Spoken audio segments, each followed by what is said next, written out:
So I'm sure you get this question that I'm about to ask you.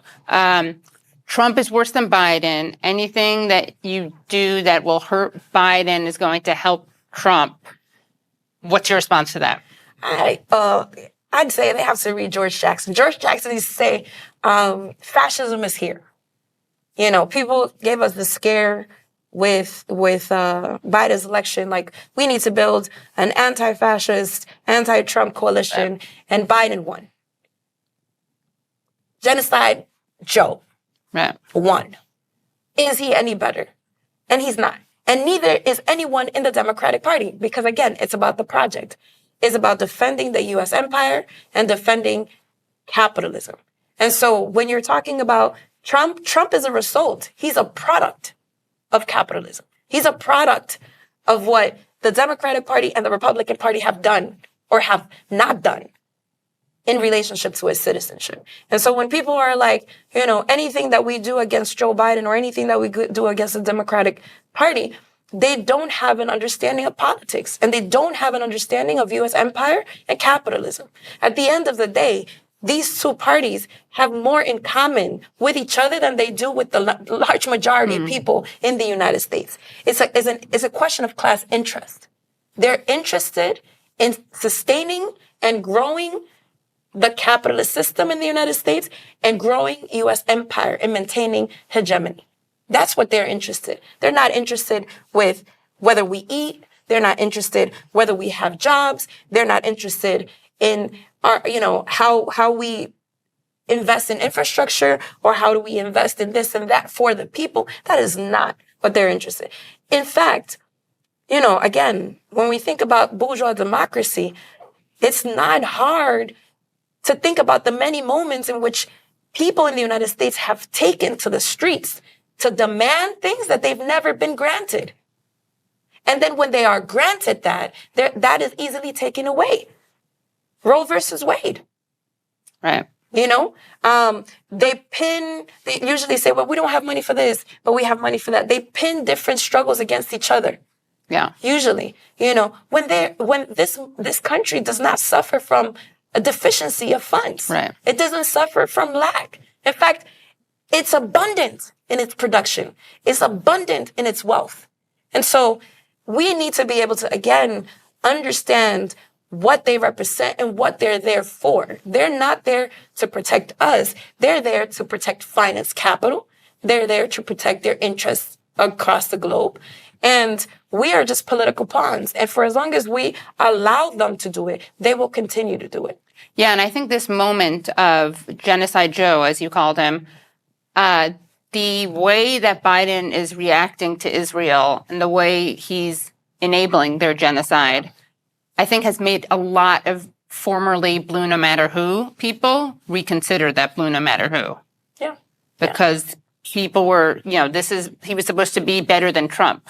And yeah, what Trump would be doing would be using more racist rhetoric than Biden. But Biden is, in some ways, sanitizing what Israel's doing. I mean, he's totally trying to sanitize it. The question is how successful he is, because hopefully you can see through him and how absolutely full of it he is. But I think this is a real wake-up moment for a lot of people. And then what's interesting is you get people who are angry at those folks, especially like Arab Americans who are saying, not going to do it again. I voted for Biden. I'm not going to, because of his dehumanization and slaughter of Palestinians. And then you get people angry, yelling at those people. It's like, why aren't you yelling at Biden? That's right. To call for a ceasefire. That's right. If you care so much about electoral politics, how do you think you're helping? Yeah. By telling someone that they're, I don't know, like going to bring around fascism. You think they're going to be like, oh, well, now that the person's yelling at me and telling me I'm a terrible person and a fascist, now I am going to vote for Biden? Yeah. I mean, but we see, like, example, again, Biden is a symptom of the problem. Like Obama, in his response to Palestinians, was also Biden. Like, so sure. He took the same approach because ultimately the most important thing for Democrats and Republicans is the relationship with Israel. That they understand is a special relationship that they cannot break because the interests of the United States are the priority. Sure. And so I think, you know, for those folks that are like, vote blue no matter who. It doesn't matter who comes in that, in that blue tag. Is the same thing, and they defend the same thing. There are warmongers. I mean, in fact, a lot of the attacks to working class people have happened under Democrat rule in this country. From labor to immigration. Like Bill Clinton, NAFTA. The cages that were built in the border that Trump used were built by Obama. Yeah. And Biden was right there. The deporter in chief. You know what I'm saying? And so I think we need to think really critically about this, what they've sold to us and we have passively taken as truth. You cannot pretend that those people who have investments in your exploitation, investments in your oppression, to be the ones to give you the path to liberation. They are not going to do it. Not the Democrat, not the Republicans, because their investments is in everything that is against you. The war in Gaza is bringing out the rank hypocrisy that we always know is there, but this is interesting. Today, someone tweeted out a tweet from Hillary Clinton. People screen grab this. It's from 3/10/22. March 10th, 2022. And Hillary writes, if Russian leadership would rather not be accused of committing war crimes, they should stop bombing hospitals. Has she said anything about Israel's bombing of hospitals? You know what she did say, though? She did say that Israel had the right to defend itself. Yeah, of course, right? Because that's defending yourself, bombing refugee camps and hospitals and depriving premature babies of oxygen. But it shows also is a hypocrisy. And it's also racist. Whose lives is valuable? Right. Again, I'm going back to my 9-year-old son. Yeah. When this whole thing broke out, we were having conversations because people were in his school, gathering clothes and stuff for Ukrainian refugees, right? Yeah. And we engaged in a conversation, and he said, because he knows about Palestine, he knows about the Gaza Strip. He wears the keffiyeh, right? He wears the keffiyeh in his head. And he said, why don't they do that for Palestine? And it was a 9-year-old who asked that question. Why don't they do that for Haitians? Why don't they why don't they do that for people in Africa? They will not even voice concern because for them, people living in these territories are not human. Just like people in the South Bronx are not human. They're so disconnected from the realities of poor, Black, brown, indigenous people in this country that they don't even acknowledge people's humanity. And so for Hillary Clinton to put that out, man, she's been thinking. Like, that's how she thinks. Yeah, of course. That's how they She doesn't want to ceasefire. That's all how they know how they think. She's consistent, to her credit. She's very consistent. Very anti-Arab, whether it's Libya or Palestine. Very consistent. Yeah. They're not falling out of line. They know. That's who they've always been. That's who they've always been. That's why I'm saying, like, to think about vote blue no matter who as an option, as something that will change. Has it changed? We've been playing this game for how many decades now? Right.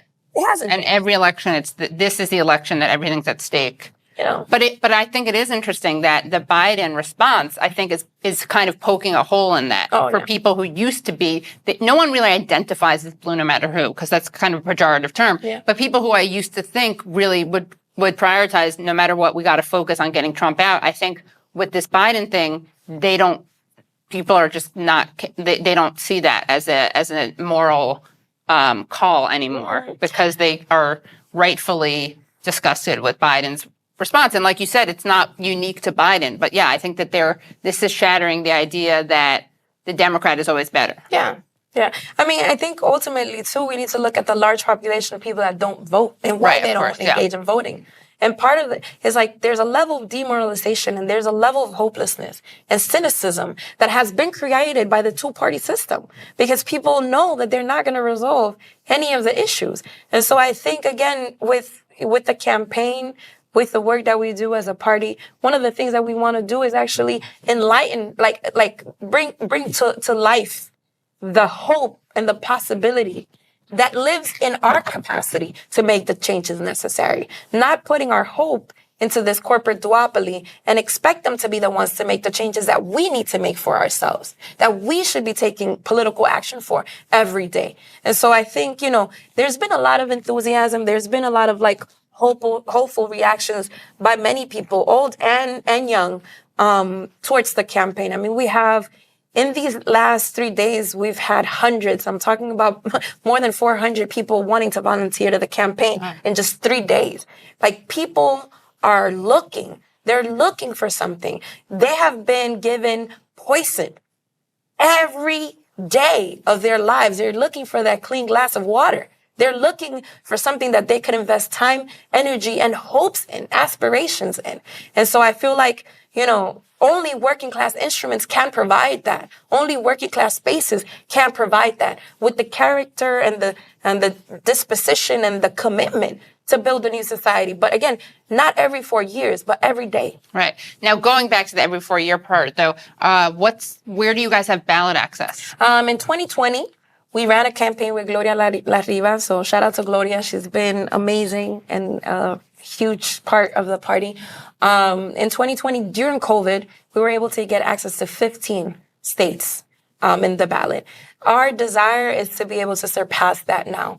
And so we're doing a lot of work right now in organizing the groups of petitioning that are going to happen, because each state is different. Like, for example, in New York City, to be able to get in the ballot, you need close to 90,000 signatures, and 90,000 because they need to be verified. Right. Reality is 45, so you need to get the double to be able to verify and make sure. So you need 90 for the 45. Exactly. And so there's and again, a lot of it is money. A lot of it is, how much money do you have to run these petition drives, to do this campaigning? How many volunteers you have? And every state, again, has a different law or a different number. And so we're organizing that as we speak. And so we're really excited. Again, because it has to do, yes, it's not a protest vote.